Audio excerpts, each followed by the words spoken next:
ओम शांति। आज के बाबा के साकार महावाक्य हैं 21 अक्टूबर 2020। आज बाबा ने मुरली के सार में कहा, मीठे बच्चे, रोज़ रात को अपना पोता मेल निकालो, डायरी रखो तो डर रहेगा कि कहीं घाटा न पड़ जाए। आज बाबा ने मुरली में प्रश्न पूछा, कल्प पहले वाले भाग्यशाली बच्चों को बाप की कौन सी बात फौरन टच होंगी? तो बाबा ने उत्तर दिया, बाबा रोज़ रोज़ जो बच्चों को याद की युक्तियाँ बतलाते हैं वह भाग्यशाली बच्चों को ही टच होती रहेंगी, वह उन्हें फौरन अमल में लाएंगे।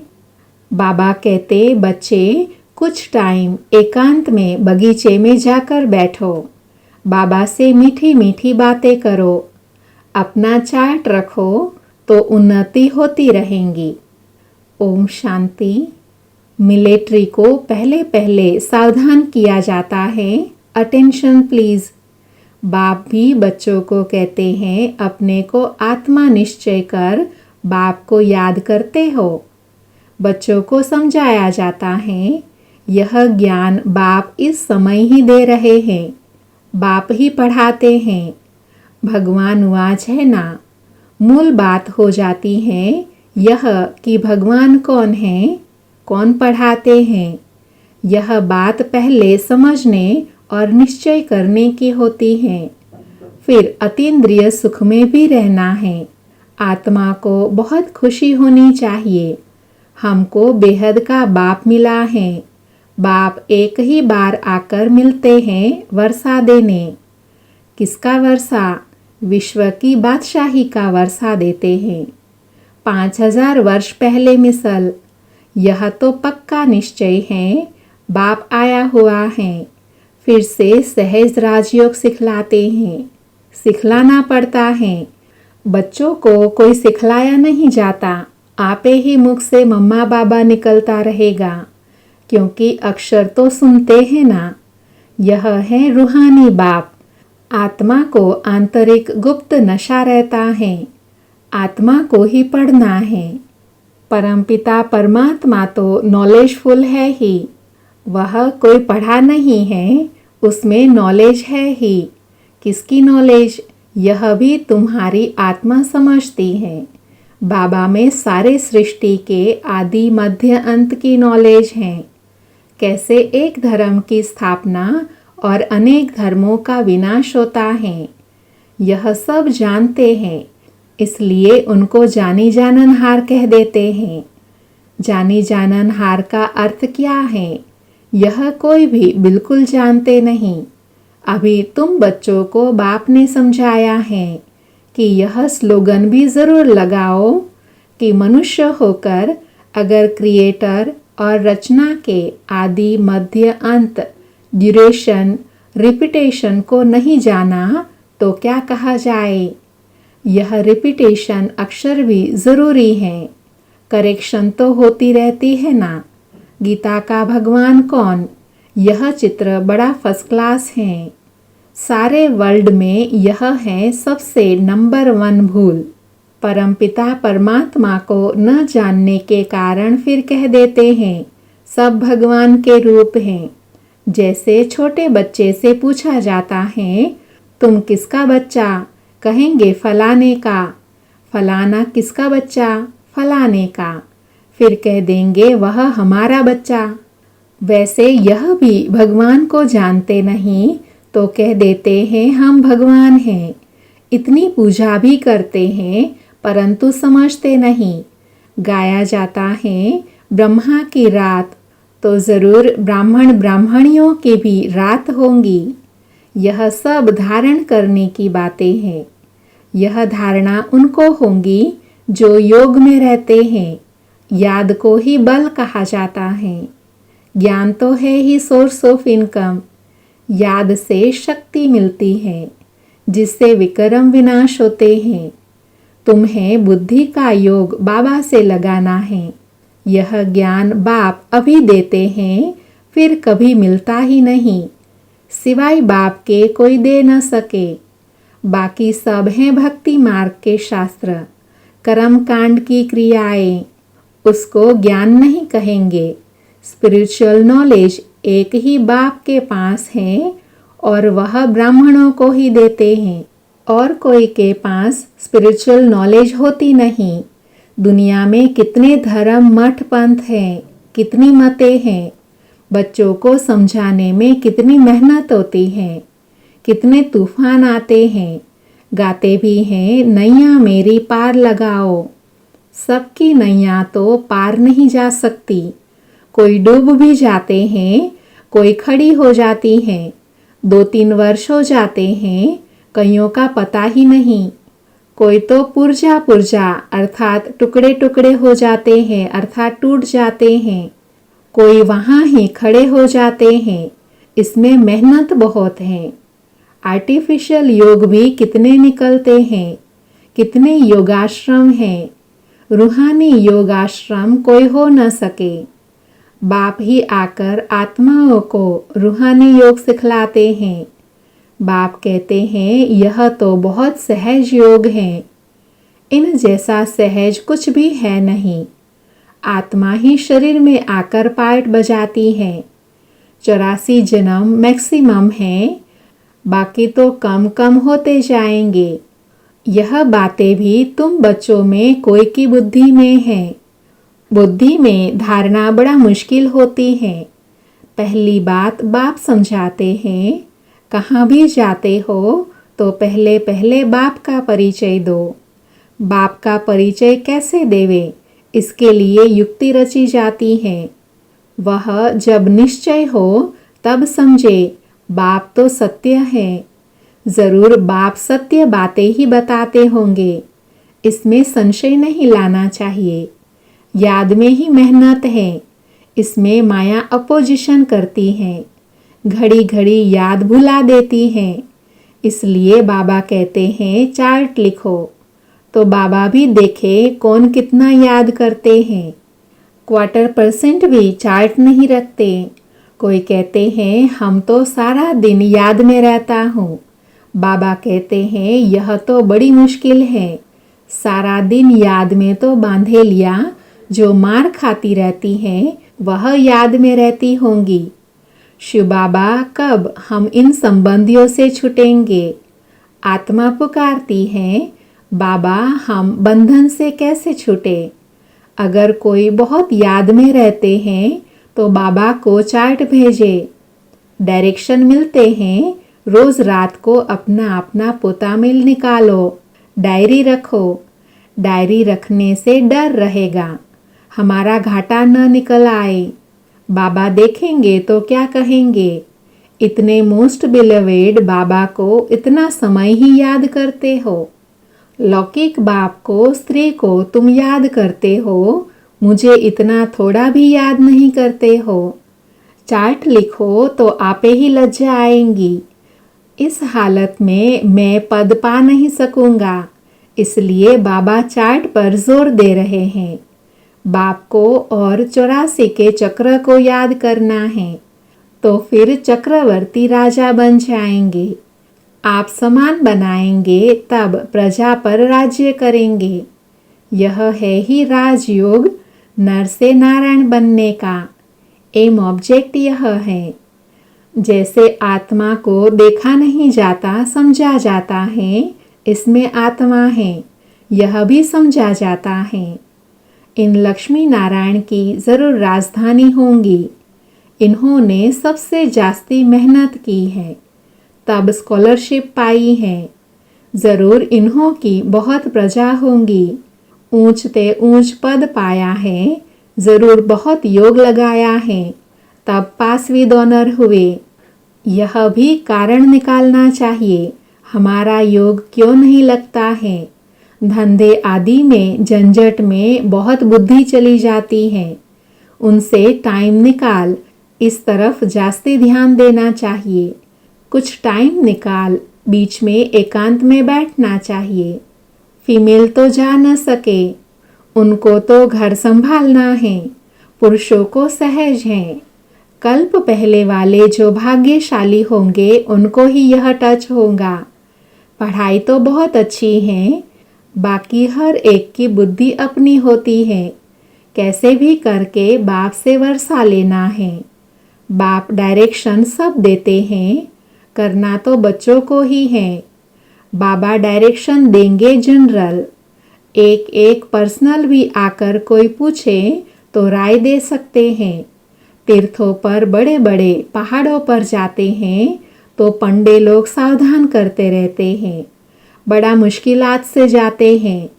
तुम बच्चों को तो बाप बहुत सहज युक्ति बताते हैं। बाप को याद करना है, शरीर का भान खत्म करना है। बाप कहते हैं मुझे याद करो। बाप आकर नॉलेज दे चले जाते हैं। आत्मा जैसा तीखा रॉकेट और कोई हो न सके। वो लोग मून आदि तरफ जाने में कितना टाइम वेस्ट करते हैं, यह भी ड्रामा में नोंद है। यह साइंस का हुनर भी विनाश में मदद करता है। वह है साइंस, तुम्हारी है साइलेंस। अपने को आत्मा समझ बाप को याद करना, यह है डेड साइलेंस। मैं आत्मा शरीर से अलग हूँ। यह शरीर पुरानी जुत्ती है। सर्प कछुए के मिसाल भी तुम्हारे लिए है। तुम ही कीड़े जैसे मनुष्य को भू भू कर मनुष्य से देवता बनाती हो। विषय सागर से क्षीर सागर में ले जाना तुम्हारा काम है। सन्यासियों को यह यज्ञ तप आदि कुछ भी नहीं करना है। भक्ति और ज्ञान है ही गृहस्थियों के लिए। उन्हों को तो सतयुग में आना ही नहीं है। वह क्या जाने इन बातों से। यह भी ड्रामा में नोंद है इस निवृत्ति मार्ग वालों की। जिन्होंने पूरे 84 जन्म लिए हैं, वही ड्रामा अनुसार आते रहेंगे। इसमें भी नंबरवार निकलते रहेंगे। माया बड़ी प्रबल है। आंखें बड़ी क्रिमिनल हैं। ज्ञान का तीसरा नेत्र मिलने से आंखें सिविल बनती हैं। फिर आधा कल्प कभी क्रिमिनल नहीं बनेंगी। यह आंखें बड़ी धोखेबाज हैं। तुम जितना बाप को याद करेंगे उतना कर्म इंद्रियां शीतल होंगी। फिर 21 जन्म कर्म इंद्रियों को चंचलता में आना नहीं है। वहाँ अर्थात सतयुग में कर्म इंद्रियों में चंचलता होती नहीं। सब कर्म इंद्रियां शांत सतोगुणी रहती हैं। देह अभिमान के बाद ही सब शैतानी आती है। बाप तुमको देही अभिमानी बनाते हैं। आधा कल्प के लिए तुमको वर्षा मिल जाता है। जितना जो मेहनत करते हैं उतना ऊंच पद पाएंगे। मेहनत करनी है देही अभिमानी बनने की। फिर कर्म इंद्रियां धोखा नहीं देंगी। अंत तक युद्ध चलती रहेंगी। जब कर्मातीत अवस्था हो जाएंगी तब वह लड़ाई भी शुरू होंगी।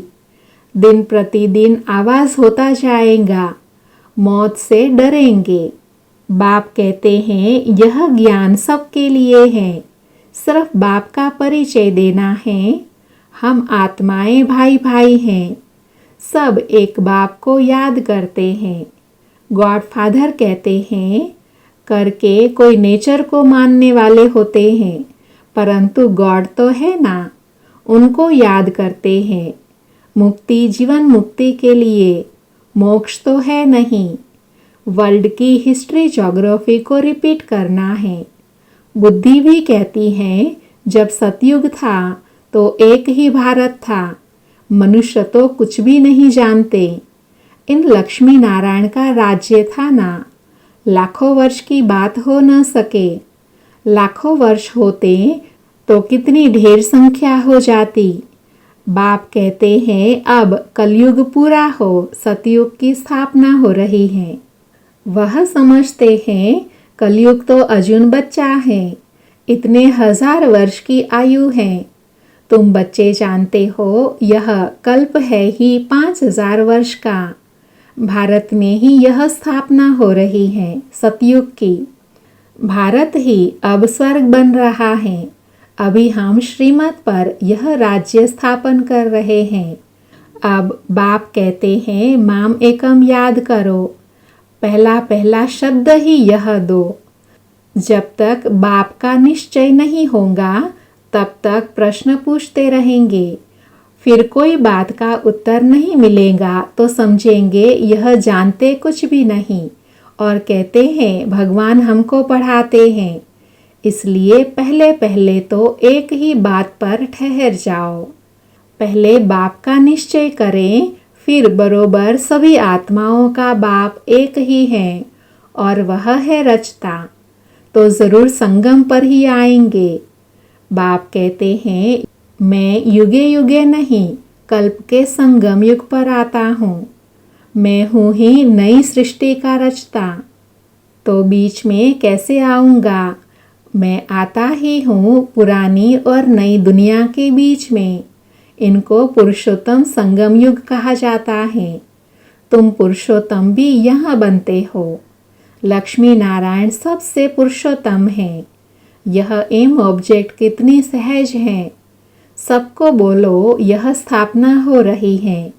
बाबा ने कहा है पुरुषोत्तम अक्षर जरूर डालो, क्योंकि यहाँ तुम कनिष्ठ से पुरुषोत्तम बनते हो संगम पर।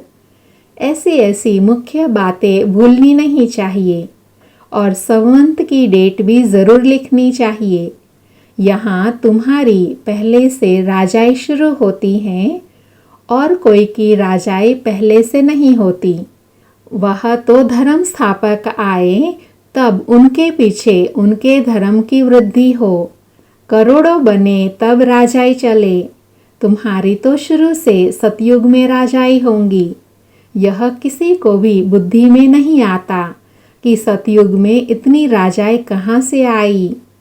कलयुग अंत में इतने ढेर धर्म हैं, फिर सतयुग में एक धर्म एक राज्य कैसे हुआ?